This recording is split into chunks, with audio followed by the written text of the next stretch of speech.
পানের বরজ কিন্তু এখন অনেক দেখা যাচ্ছে, অনেক এক্সপেন্সিভ কিন্তু। ৬৪টা পানে কিন্তু এক বেড়ি হয়। আর গুন্ডা বোঝেন তো, ৪টাতে এক গুন্ডা হয়। খুব মজার। আর এর ভেতরে ঢুকলে দেখবেন লকলকে তরতাজা, সে পুঁই গাছের মতো, পাতার মতো খুব লকলকে, খুব চমৎকার।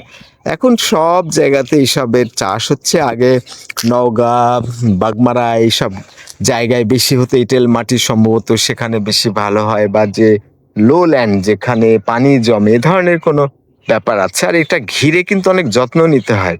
চমৎকার, কিন্তু প্রতিটা পাতা মানে টাকা টাকা দাম, যেখানে যত্ন নিলে অনেক মজা আছে।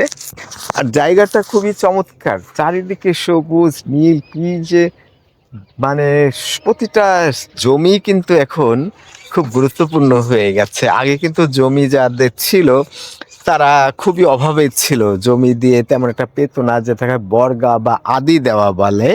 আদি মানে হলো অর্ধেক, তার মানে যে ফসল করবে সে অর্ধেক নিবে, আর যার জমি সে অর্ধেক নিবে।